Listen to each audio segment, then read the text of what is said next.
Assalamu alaikum. This is Hena Zuberi, and you're watching Muslim Network News. Our top story tonight is about the Israeli attack on Al-Aqsa Masjid. Israeli police stormed Masjid al-Aqsa in East Jerusalem this weekend. This morning, Israeli police threw stun grenades at medics and journalists outside of Al-Aqsa compound. Journalists described the mosque as a war zone with tear gas and rubber bullets everywhere. 20 have been killed in Gaza by airstrikes, including 9 children. Several hundred Palestinians have been staying in Al-Aqsa Masjid since the Friday prayers. Many are Ramadan worshippers seeking Laylatul Qadr. Others are protesting against the invasion of their homes by Jewish settlers. At least 200 Palestinians were injured by Israeli forces in and around Al-Aqsa. Al-Aqsa is Islam's third holiest site. The Palestinian Red Crescent said its medical teams were denied access by Israelis to the injured. Jewish settlers forced themselves into Palestinian homes in places like Sheikh Jarrah. The Palestinian Supreme Court later legitimized the breaking and entry in favor of Jewish settlers. Several hundred Palestinians have lost their homes historically through this practice. American Muslims held demonstrations in Boston and Chicago to protest Israeli occupation this weekend. The United States Human Rights Office warned Israel on Friday that the evictions would amount to a war crime. The United Nations also has multiple resolutions for Palestinians, such as the right to return home, which has never been honored. The U.S. State Department said it is deeply concerned about the situation. The U.S. also gives Israel $3.8 billion a year, which is about $10 million a day. Leading Israeli human rights organization B'Tselem and Human Rights Watch declared Israel an apartheid state earlier this year. Later tonight, we're going to discuss this issue in detail on our show, so keep watching Muslim Network TV. Our next story is about the upcoming Muslim holy day of Eid al-Fitr. Ramadan, the Islamic month of fasting, is expected to end on Wednesday, May the 12th. Eid prayers will be offered on Thursday, May the 13th. That is, unless the new crescent is sighted earlier. This is in accordance to the requirement of the lunar Islamic calendar. A new moon marks the start of a new month, and Muslim religious scholars maintain two main opinions on this issue. Following the practice of Prophet Muhammad, many Muslims will be looking up at the skies in their area searching for the crescent moon. Others choose to rely on calculations which predict when Ramadan will end and the next month Shawwal will begin. In Toronto, most Eid prayers will be held virtually due to strict COVID-19 related rules limiting congregations to no more than 10 people. The province of Ontario has been in strict lockdown due to a recent surge of the virus. In the United States, many mosques will be offering multiple Eid prayers to accommodate worshippers while maintaining physical distancing. In related news, Muslim students are petitioning the City University of New York to declare Eid an official holiday. The petition is the brainchild of Salwa Najmi. She's a junior at Hunter College and has collected over 9,000 signatures in support. She and fellow students want Islamic holidays on the academic calendar, the way Christian and Jewish celebrations are included. In COVID news, Pakistan is experiencing its third surge of the virus. It has recorded more than 850,000 infections and 18,600 deaths. The government began a 9-day shutdown on Saturday. Places of worship are exempt from the restriction. However, all businesses across the country are closed, making it difficult for Pakistanis to prepare for Eid. Flights from Afghanistan and Iran have been reduced and border crossings are closed. Flights from neighboring India have been suspended since pre-pandemic for political reasons. The restrictions are to be in place until May the 16th. Massachusetts Senator Elizabeth Warren said she will seek re-election in 2024. She responded with a simple yep in a Politico interview on Friday. That may surprise other Massachusetts aspirants, such as Congresswoman Ayanna Pressley and former Representative Joe Kennedy III. Both were strategizing their own political plans for a competitive primary in 2024. Warren was a candidate in the 2020 Democratic Party presidential primaries. She finished third behind current US President Joe Biden and Vermont Senator Bernie Sanders. Did 2020 make you a better person? About 74% of Americans say that 2020 has made them more selfless than ever before. A poll of over 2,000 Americans found that since March 2020, 87% of Americans have donated a portion of their paycheck. This was despite the fact that 3 in 5 experienced financial difficulties. About 41% said they had helped a stranger cross the street, 38% have taken out their neighbor's trash, and 31% have walked their neighbor's dog. Overall, 72% said they found themselves caring about the health and well-being of others significantly more in the past year. The survey was conducted by One Poll in conjunction with Eyes of Hope. This is a charitable arm of VSP Global, a vision care health insurance company. Ousted former lawmakers in Burma have formed a shadow government called the National Unity Government, or NUG. They've created an armed militia to oppose the military junta, which took control of the country on February 1. Burma's military forces have killed more than 760 protesters in different cities around the country. The NUG legitimizes the creation of the People's Defense Force through the authority given to it with the victory of Aung San Suu Kyi in last November's elections. The government of Sri Lanka is continuing its crackdown on Muslim religious freedoms. The latest ban approved by cabinet targets women's face coverings. If approved by parliament, the measure will outlaw the niqab or burqa, increasing the social marginalization of Muslims. This ban was proposed by the Public Security Minister Sarat Weerasekara, who called face veils a sign of religious extremism. He also claimed the ban is justified on national security grounds. However, he has said there will be no prohibition on wearing face masks to prevent this COVID-19 virus. The Strasbourg municipality in northeastern France has offered $3 million for the construction of a mosque. The Ayyub Sultan Mosque will be the biggest mosque in Europe when the construction is completed in a year. Built on 15 acres, the mosque features Turkish Ottomani architecture and will accommodate 3,000 people. It also has a conference hall, a school, and a library. The house of worship will have 600 parking spaces for cars and bicycles. 70% of the construction of the mosque has already been completed. Indonesian cleric Halim Ambia has built his own Islamic boarding school that aims to help street youth return to the faith in the city of Jakarta. His program is called Tasawwuf Underground. It has helped more than 120 youth since it was started in 2016. Ambia spends his days searching for street youth. At least 30 former street youths are now studying at Tasawwuf, where they learn how to pray, read, and write, study the Quran, and get vocational training. Ambia has opened a laundry and fabric printing business in the same building to help with the students' income. At the shop, they learn new skills and stay off the streets. In his spare time, Ambia also teaches Islamic knowledge to former drug addicts at a government-run rehab facility. While 57% of Americans have received a COVID vaccine, the rest of the world is waiting. The pandemic is at the worst level in the world, and vaccines are nowhere to be found. More details in this report by Ali Khalaf and Saleha Farouk.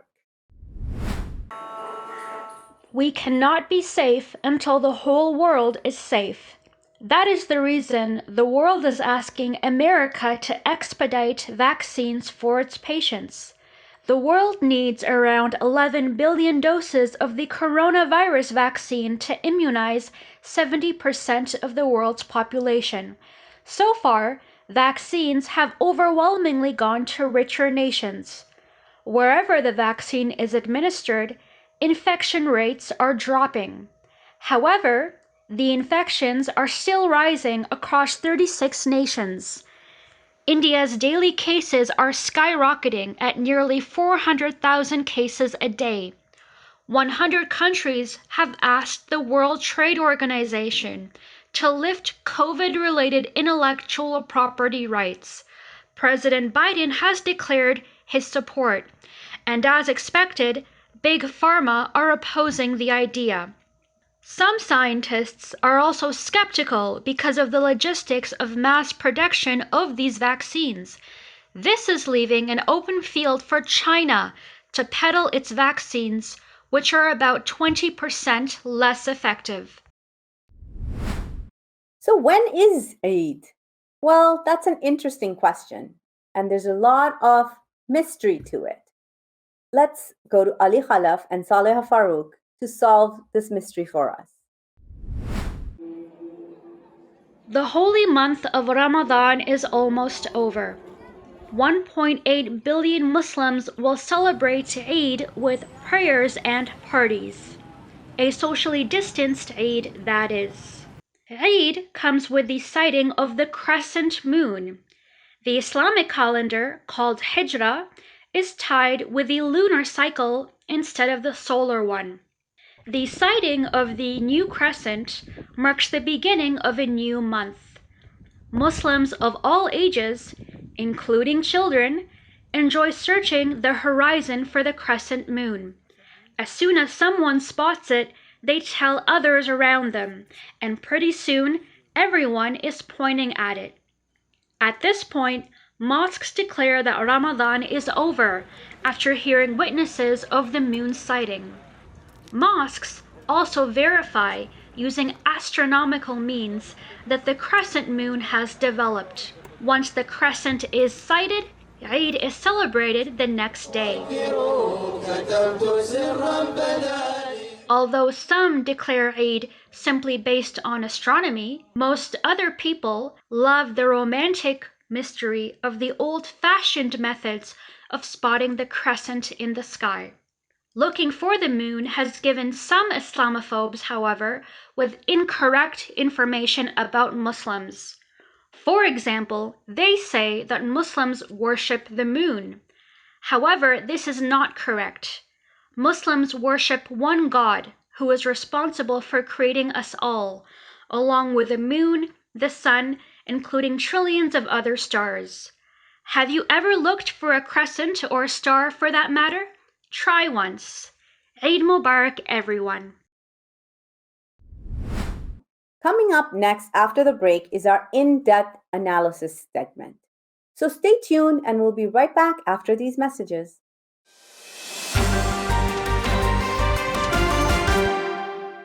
So it's nothing extraordinary what we do. It's just a human to human, like brothers to brothers and sisters to sisters. Nothing else, nothing more.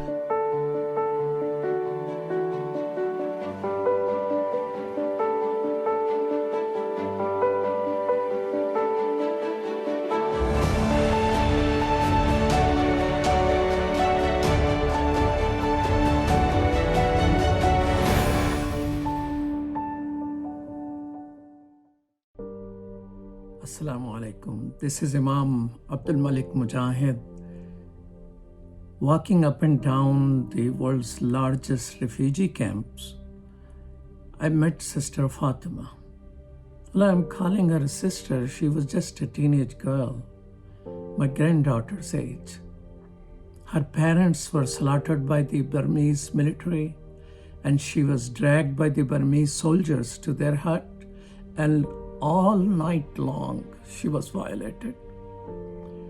She lost consciousness. When she regained, and in the morning and soldiers were themselves away, she ran and hid in a vegetable patch.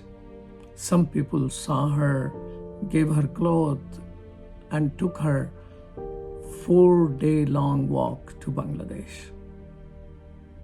Who will speak up for her? Who will stand up for her if not you and I? It's our responsibility.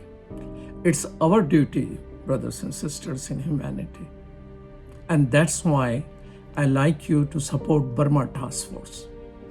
I'm a volunteer for it. But Burma Task Force is standing up to stop this genocide, violation of our sisters.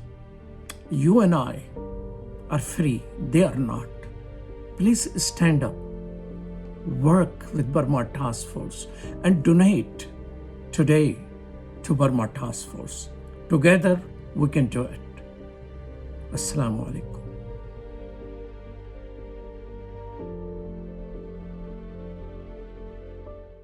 Despite the development of a COVID-19 vaccine, millions around the world will not have access. We need a vaccine that's free and available to everyone, everywhere.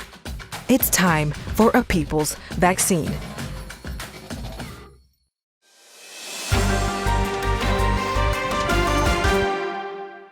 The Canadian Muslim COVID-19 Task Force and doctors have joined hands together to launch the This Is Our Shot campaign, aiming to battle vaccine hesitancy and encourage Canadians to get vaccinated.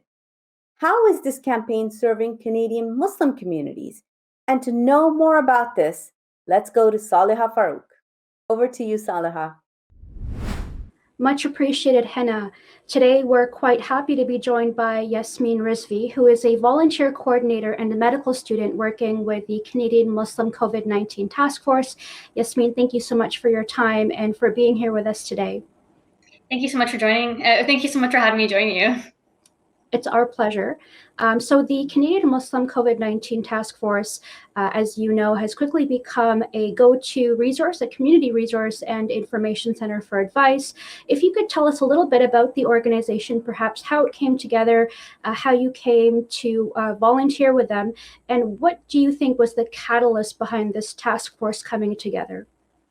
Great, thank you so much. So the task force actually really began shortly after the pandemic really took hold in Canada back in March. And so what the Muslim community felt was that we needed a response that was targeted towards Muslims and their unique needs. And I think it's really important to recognize that public health messaging necessarily can't be applied to every single group. And there are unique needs in our community, specifically the Muslim community, that may not be addressed with normal public health messaging. And so I think a lot of, fortunately, the leaders in our community really recognize that. And so in March of last year, we had several physicians, other medical experts from the Muslim community, religious leaders as well, and it's just other various community members and organizers who really felt there was an important need to have a Muslim response towards the COVID-19 pandemic and put out messaging that was unique to the Muslim community. And so that was really the catalyst and what sort of brought that together.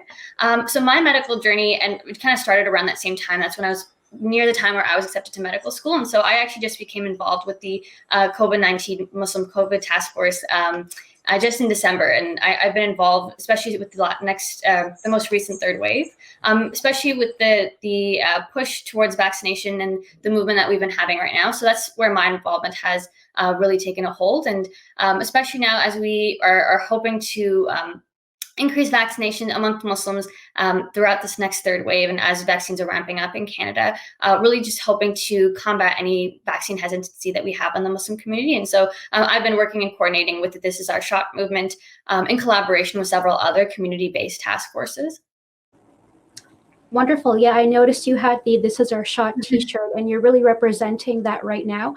So that definitely leads me to our next question. We've definitely noticed the project called This Is Our Shot in the latest headlines. Could you tell us a little bit about the different organizations that perhaps came together to rally people and to motivate people to perhaps get the shot, so that, as of course, this is currently our shot. Tell us more about that and how that came to be. Yeah, of course. So the This Is Our Shot movement is really just a grassroots organization and collaborative effort to push and advocate for vaccine confidence in our respective communities. And I think what we recognize, again, and as I was sort of touching on, is that oftentimes broad public health messaging may leave a lot of communities out that have very unique and specific needs. And for that reason, the This Is Our Shot movement has a lot of community-based task forces, including, again, the Canadian Muslim COVID-19 Task Force, in collaboration with several others, including the Latin American COVID-19 Task Force, the South Asian COVID-19 Task Force, Black Physicians of Canada. And so I think it's really important that these respective communities come together and really promote the message and the importance of vaccinations in our respective community. Just because, again, as I've mentioned, each community has unique needs and unique concerns about the vaccine. Specifically within the Muslim community, as Ramadan is coming up, a lot of people were wondering about what does vaccinations entail during Ramadan? Can you get your vaccines while you're fasting? Are vaccines halal? And the answers to those questions are yes, but it's important to have that unique public health messaging. And the This Is Our Shot movement has given a platform for us to all talk about this, and has really helped put together some very informative resources on vaccines that are available in several different languages as well for people to readily access. Okay. And according to a few medical studies, as well as recent reports that came out, we know that people, especially Canadians from minority as well as racialized backgrounds, are, of course, most prone to contracting COVID-19. But at the same time, these same communities do exhibit the most forms of hesitancy to actually get the vaccine. So why do you think this doubt exists amongst our communities at this time?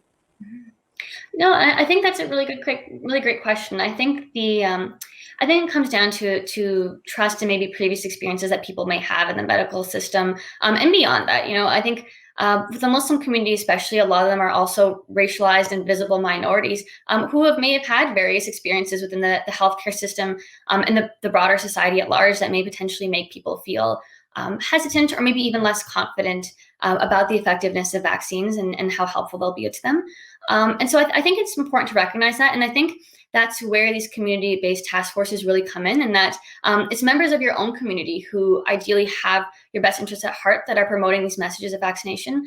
So for example, on behalf of the Muslim community, we are really hoping to get out there and do work and address the unique concerns that Muslims have, because oftentimes those are concerns that may not be able to be addressed elsewhere. And so I think that's important to recognize and not necessarily place blame on people for maybe lacking that confidence in vaccines, but also giving enough support to them to find the resources that they need to build up that confidence. Interesting. Now, when it comes to engaging other people within these different community efforts to help keep them safe and keep other people around them safe, and especially since the formation of the Canadian Muslim COVID-19 Task Force, what kind of either community or cultural connections has this organization had to rely on in order to engage people to think about getting the vaccine and to be overall just more aware about it in general? Yeah, great question. So I think for the Muslim community, especially, really having a lot of our community leaders and religious leaders involved has been a huge help. And so we've had a number of Canadian imams who've been on board to provide the spiritual and religious aspect that I think a lot of Muslims really need as well to hear in terms of having that validation and I think reassurance, not only on how halal vaccines are, but also obviously also our role as Muslims and our duty really to take vaccines, not only to protect ourselves, but to protect the broader community as well. And that's a very, important part of our faith as well, is the consideration of our community and people beyond ourselves. And so what I would say is that I think that those connections have really been invaluable, having that strong presence of our religious leaders within the task force as well. And I think also making sure that we reach out to respective ethnic communities within the Muslim community. The Muslim community isn't a monolith, and we're very fortunate to have a number of different ethnic communities that make up the Muslim community in Canada as well. So to really make sure that we're not missing people and we're targeting our messaging appropriately. We've had a number of different town halls in different languages available, including Urdu, Somali, Arabic, and so just to make sure that we're really reaching out to the unique communities that make up the Muslim community. And we've also put together a large library of multilingual resources for Canadian Muslims and Muslims and Canadians in general to access in their respective languages. So hopefully that will make some contribution, I think. Wonderful. And I appreciate you going into the town halls that the COVID-19 task force has been able to organize. They've been super successful and popular. That does actually lead me to one of my questions is just in general, what kind of programs and services are available now, especially that the different vaccine companies have been able to make the vaccines available, and especially just in general, what kind of information and resources is the task force putting out there that people can turn to for more information? And perhaps just for future outlook, is there anything that people can look forward to from the Canadian Muslim COVID-19 task force going forward? Yeah, so as I previously mentioned, again, we have the town halls that are readily accessible for people, as well as the recordings from them. And they're a really great opportunity for people to ask questions that they have about the vaccine. We've also developed several different vaccine guidelines and questions filled with questions that we have been getting quite frequently from the Muslim community. And so we had a portal where people were able to submit their questions, and we collaborated with a number of our medical experts, as well as our religious leaders and other community-based leaders to help put these answers out there and help answer people's questions that were really pressing. And now, again, since Ramadan has been approaching and is kind of closing up, we knew that vaccines would really be ramping up this month. And so we wanted to make sure we addressed the unique questions that people had about vaccinations during Ramadan. And so that's a readily accessible resource that people can access on Ramadan and vaccinations and their permissibility while you're fasting. And in addition to that, I think that going forward, we're really going to hopefully just be pushing again the importance of vaccination in our respective communities, and just hoping to continue building up that confidence in people. Wonderful. And Yasmin, since now, as we were mentioning, there are vaccines now available, readily available to the public from different vaccine companies. And now that people are having these vaccines accessible to them based on their location and based on the readiness to apply for vaccinations online, what's been the reaction from Canadian Muslims? Are people looking forward to be vaccinated? Is this sense of fear overriding our overall sense of optimism to get better? Mm-hmm. Yeah, great question. And I think it's still early to tell, and it can be challenging. I think it's important to give credit where credit is due, in that in a lot of these hardest hit communities where there are still a very significant population of Muslims, there have been people coming out in drives to get their vaccines. And I think it's often challenging even to keep vaccine appointments open. So I think, again, like I said, we need to give credit where credit's due, and that Muslims are getting out there and getting their vaccines. But it's important that we don't forget those people who are still maybe lacking that confidence, that we continue to promote the messaging of vaccines and hopefully get them on board as well. I think time will really tell in terms of what vaccine hesitancy will look like maybe coming into the summer months. But I'm hoping that as we continue on and really keep up this momentum, that we can really continue to build confidence. But again, I think that Muslims are really starting to do their job and are getting out there and getting their vaccine. So I think that's something that we as a community can be proud of.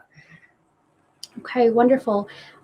So I know that people get their information from multiple different sources, and funny enough, we're here through video format, just so for the people that have been kind of ridden in their vaccine hesitancy and they've not perhaps yet gone online to read about how to apply for it or how to go about getting those resources for themselves. If you could just in a nutshell describe to us what people can do to protect themselves from COVID-19, to protect themselves as well as the people around them, as well as why at the same time that people should perhaps consider getting the vaccine. Great. Yeah.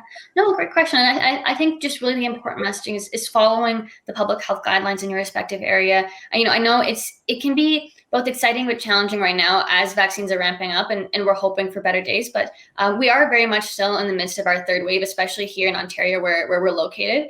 And so I think continuing to practice social distancing, mask wearing, proper hand washing, I think those things are all important. And I think just having faith that hopefully in the next few months, things will start to look up. And again, I would really encourage you to go out and get your vaccine. This really is our shot. And in order to really have an effective response to the COVID-19 pandemic, we're hoping to have at least 70% of people in Canada vaccinated to achieve herd immunity at a minimum. And so I think it's really important for us to all do our collective duty, not just to protect ourselves, but many other members of our community who are more vulnerable. And so that would probably be my final messaging. And if you do get your vaccine, please do let us know about it. This is our shot. Would love to hear about it. Wonderful. And where can people go to sign up with This Is Our Shot? If I know that we spoke a little bit about the different resources that the Canadian Muslim COVID-19 Task Force offers. If you could just give us an outlook as to what's behind This Is Our Shot, how people can get involved in that respect. Great.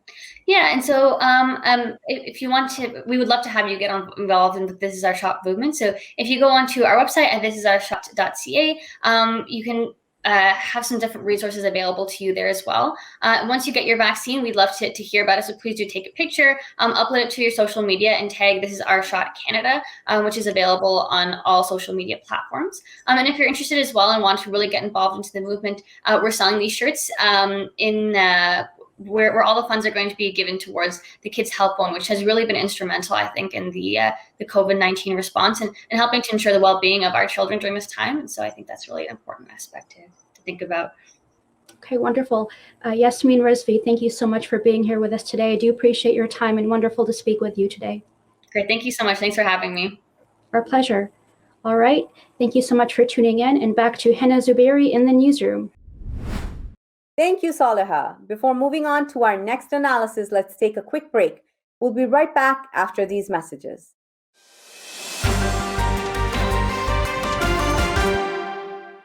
Our fellow Americans. Right now, the COVID-19 vaccines are available to millions of Americans.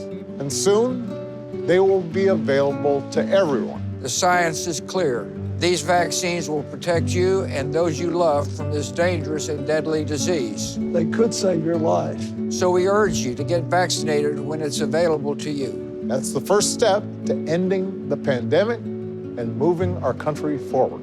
It's up to you.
Friends, our world is pulling together like never before. We're making huge sacrifices to keep one another safe.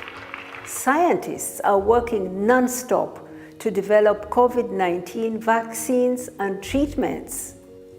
A vaccine will get our economies moving. It will tell our loved ones we're safe again.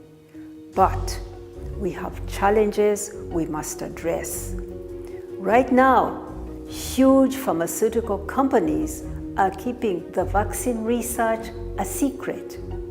They're deciding how many vaccines get made, how much to charge for them, and who gets vaccinated. This will no doubt leave billions of people behind. Pharma companies are putting profit, not people, first. Yet, billions of dollars of taxpayers' money is funding their work.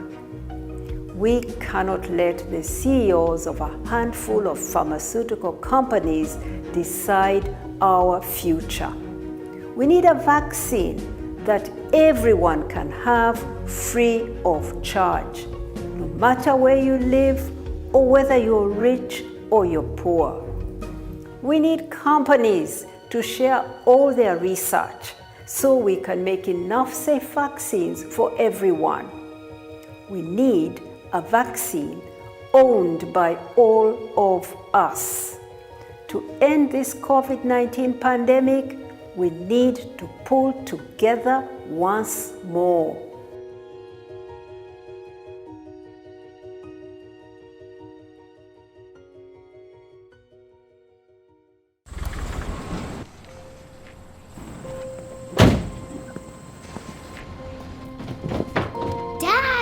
took over my bedroom. Come on, come on.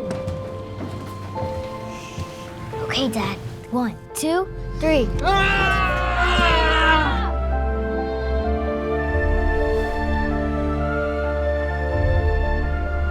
Dad!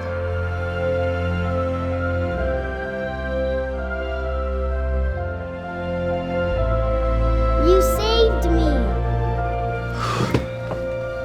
Dad? Are you okay? I'm fine, dear.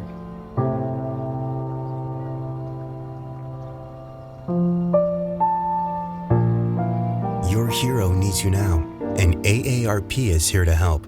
Find the care guides you need at aarp.org/caregiving.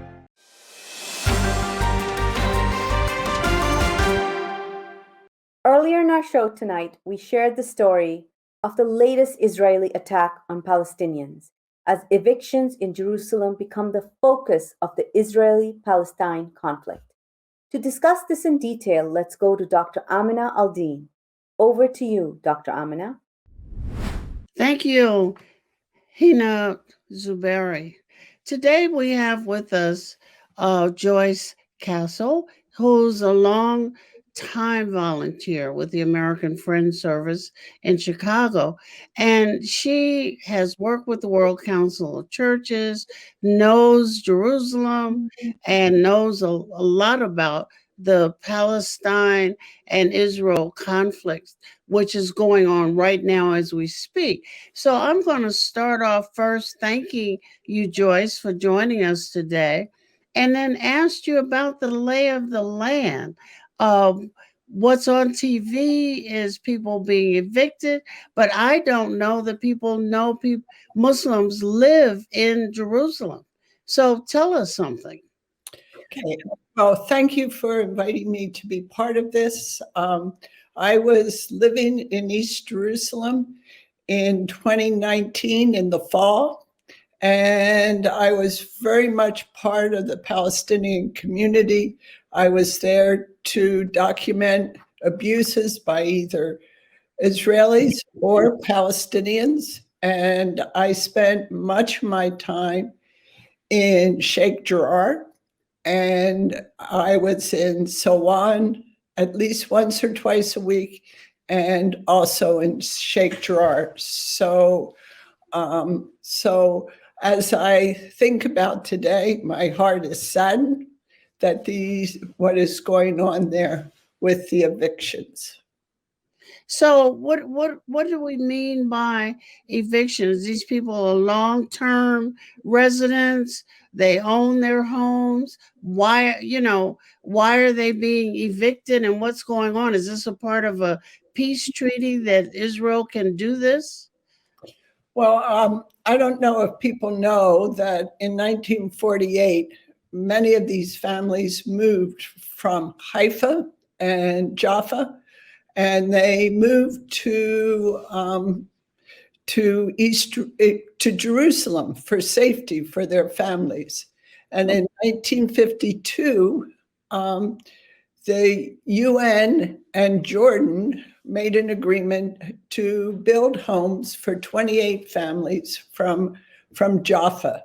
And these are families that had wealth. They had homes, they had dunhams of farmland, much of which is a military base today.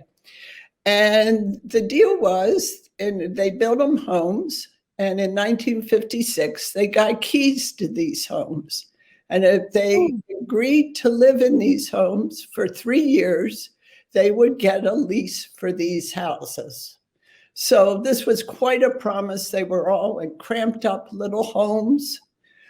Prior to this time, living with relatives or other folks from Jaffa, so to have their home was a dream. The problem was in 1970, the Israeli government passed a law that if you were Jewish and their land that had been previously owned by Jewish people, you could reclaim that land back. And in Sheikh Jarrah, there's a shrine that Jewish people in the late 1800s purchased this land and the land around it. That is their claim. And so from that is where the conflict is developed. And an American firm registered in Delaware provided support for this to happen. Okay, so in the 1800s, a Jewish community or a small group of Jews had purchased land that was then, in essence, given away to Palestinians under another agreement. Well, the Jewish folks left. Okay. So what they're doing is reclaiming a purchase. The land was the folks I met with described it when their parents moved in as tree covered land. Nobody was living there at that point. And also the Palestinians claim this shrine is theirs also. Oh my goodness. Okay, so could you tell us, I know you're watching the news like everybody, what's the difference in the media coverage? Muslim news covers the severity on the Holy Masjid, whereas Israeli news neglects that and covers the injuries to the policemen, but also is covering the sirens in the streets. Why do you think that there's such a difference? Well, I think Israel wants to portray itself as calming a riot of people, especially young men. And so like at Damascus Gate, which is just such a critical entrance to the Muslim section of the old city, they were throwing tear gas, stun grenades, and skunk water. And I don't think Americans understand about the skunk water. I mean, we think they're spraying water, but this water, you have to throw away your clothing if you get sprayed with it. It's the most horrible, horrible smelling, and it'll stay in a community for days. And so people have pent up frustration from this occupation. Imagine that your great grandfather built this home. Your grandfather lived in it, your father. A lot of these homes have 3 generations, 4 generations of families in it. And all of a sudden, you are told that you can no longer live here. You need to leave. And there's no option. This is their homes. And on top of it, how long have they been given to evacuate? Well, right now it's still in the court. So there was to be a decision handed down today as to whether it could be heard by the High Court of Israel and that decision has been delayed. So it's been in the courts since, I think, don't hold me by this date, but in the 80s. So Palestine. Really? Yes, this is long term. So I was there in 2010, and I participated in a Sheikh Jarrah demonstration. And when I was there in 2019, I did it every week. There's leftist Israeli Jewish folks who come every week. And there's internationals like I am, and Palestinians stand across the street from Sheikh Jarrah in peaceful demonstration. So this instance is happening at the end of Ramadan, and especially on the night of power, Laylatul Qadr, and you have armed forces invading the masjid. That's an awful provocation. Yeah. Oh, And they come with their tanks, they come with their guns. I don't know different types of guns, but they're carrying them, pointing at you. It's a horrible situation. so what do you see happening? I mean, it seems as though the courts have provoked tension, long lasting tension, by not ruling one way or the other as to what happens. And then you have families who are living the tension, not knowing if somebody's going to show up and evict them the next day or that day. Uh, why do you think Netanyahu is fanning the flames? Oh, it's the goal to remove, to only have 30% of the population of Jerusalem Palestinian. So it's not, Sheikh Jarrah is a symbolic thing, but it's also happening in Sawan, outside of Dung Gate. It's also happening in Al Asawaya, and the mayor of Jerusalem, recently I saw on YouTube that he said to one of the leaders of the Palestinians in Al Asawaya, who has a bullet in his back, he said to him, "I wish it had gone," and then pointed to his brain. So that's the kind of leadership that the Israelis have in Jerusalem, that they want to shoot a Palestinian leader in the brain. So, oh my goodness! So it's American Friends Service has its legacy and history is one of not only recording and letting people know the truth that's on the ground, but also of mediating. So, what do you see? Is mediation possible? Because the last thing I heard today was that some group has given the Israelis until 6 o'clock.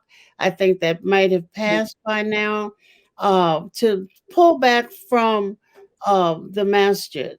So, what do you think is going to happen? I'm very fearful of what will happen. I think it could be another uprising if there isn't some give on the part of Israel.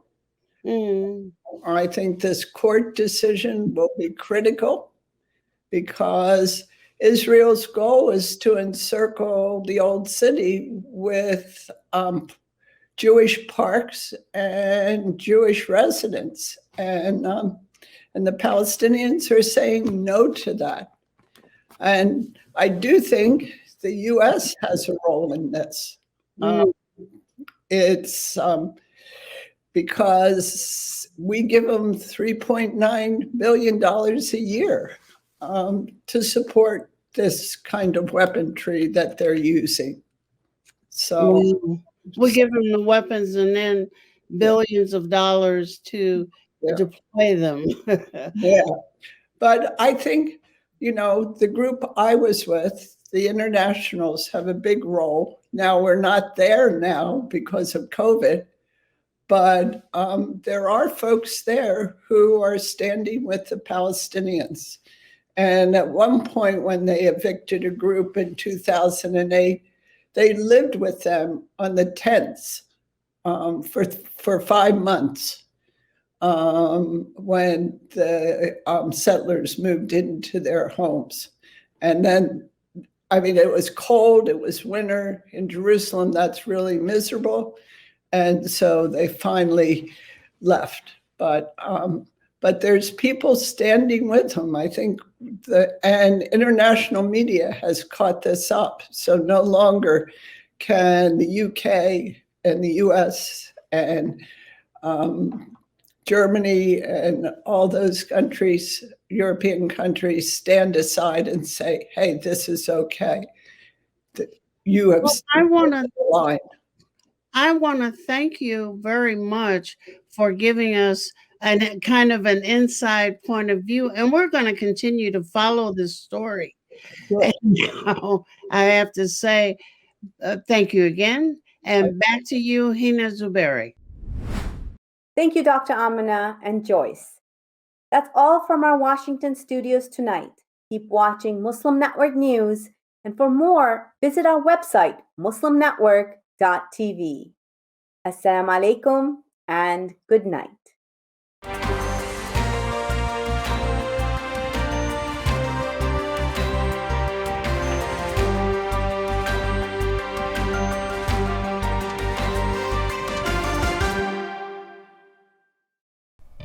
Special thanks to our official supporter, Zagat Foundation of America.